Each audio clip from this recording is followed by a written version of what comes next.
The world's foremost primatologist, Dr. Jane Goodall. These are the buildings of the Gombe Stream Research Center. When I began to study chimpanzees here 25 years ago, I was on my own. Today, the research carries on with the help of a team of enthusiastic and highly trained Tanzanian field staff. Of Tanzanian observers. There are always 2 observers in camp, all day, every day of the year, to record which chimpanzees arrive, if any do, and what they do while they're here. To attract chimpanzees into the camp, they are given bananas to eat. Each chimpanzee is fed a few bananas about once every 10 days. This helps to bring to the camp shy animals we might see only very seldom in the forest.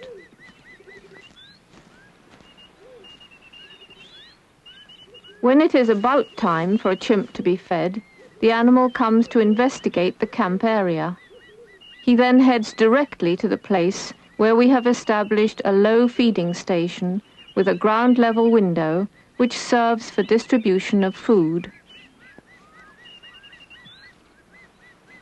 Eslam will feed the waiting chimps by entering this door to a connecting building which leads to the hidden room.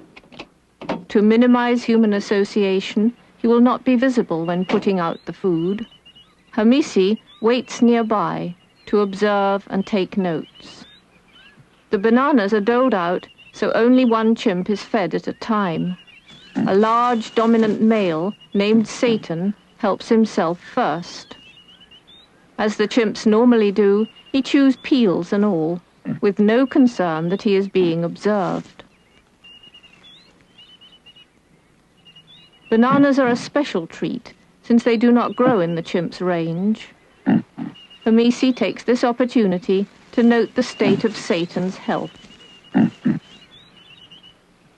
While they are here, family groups, like this mother with a juvenile child and an infant, can be studied closely.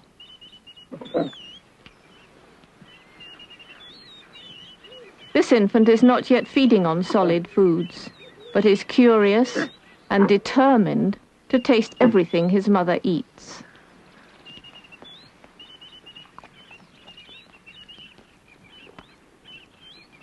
Rolling food in the mouth is a bit like chewing gum.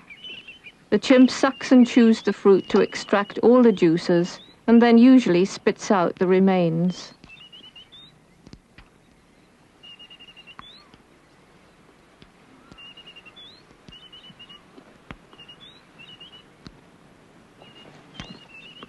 The chimpanzees often show human-like characteristics, and one of these is possessiveness.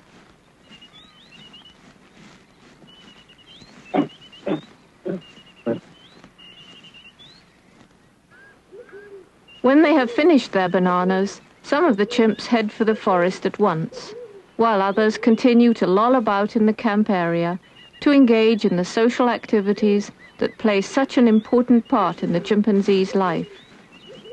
It is at such times that some of the more fundamental mother-infant relationships can be recorded. After observing chimps over several generations, we now know that family traditions can be passed on from mother to child.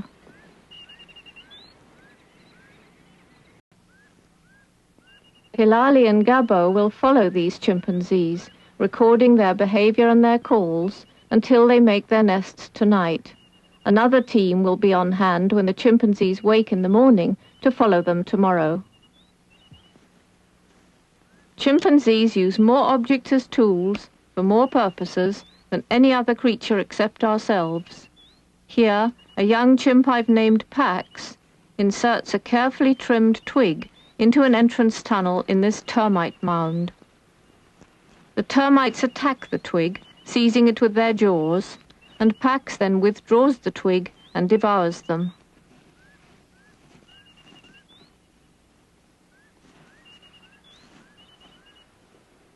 The fishing for termites represents a learned behavior that is passed on from one generation to the next. Crucial importance to the developing youngster. Some chimpanzee mothers are gentle and affectionate. Others are brusque and less tolerant.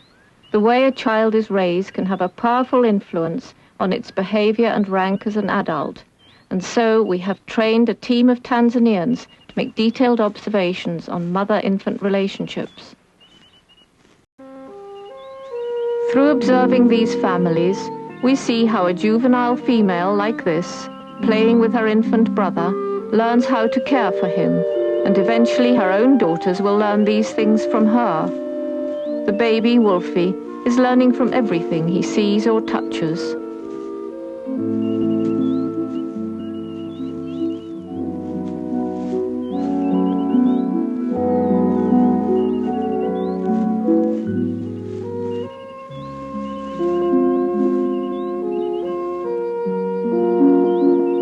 The chimp mother nurses her baby for 5 years, finally weaning it when the next one is born.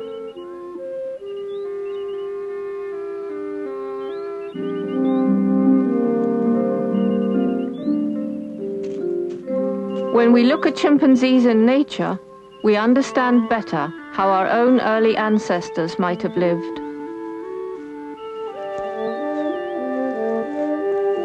Of the chimpanzees. The baboons compete with the chimpanzees for food at Gombe. They're fascinating creatures in their own right, and we've been studying them almost as long as the chimpanzees.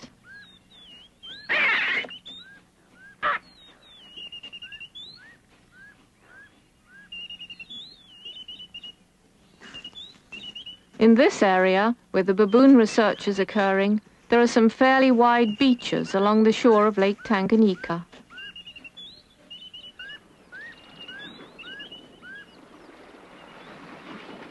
It is along these beaches that at some point every day the baboons congregate to drink and search for food at the lake's edge.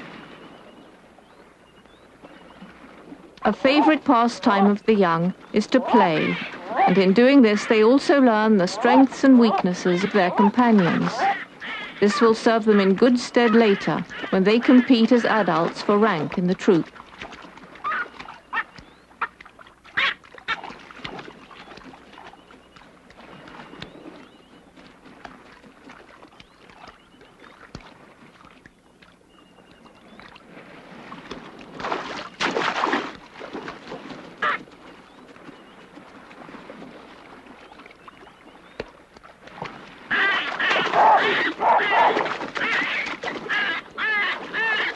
Only when the lake is calm like this will they play in the water, and some of them even enjoy swimming.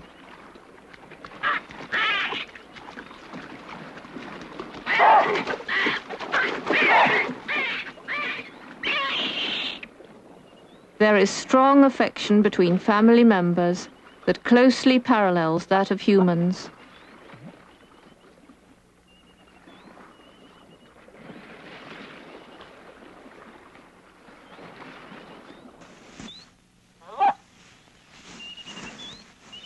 The baboons share the same habitat with the chimpanzees, and the young of these two species will quite often play together.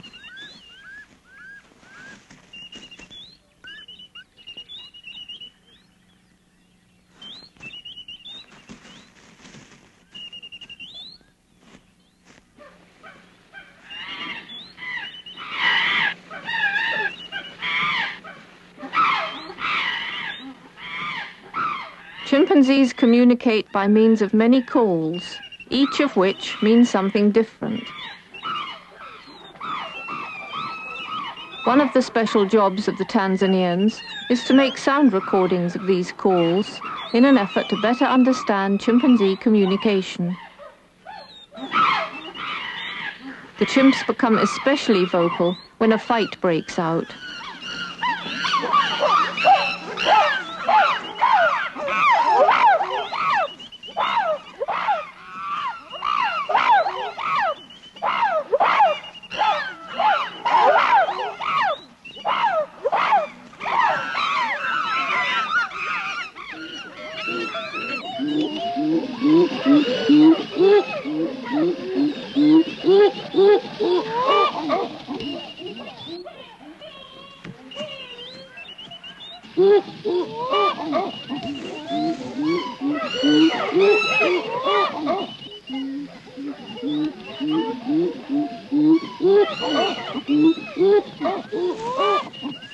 The brief fight and all of this excited calling stimulates a display of dominance by the alpha male.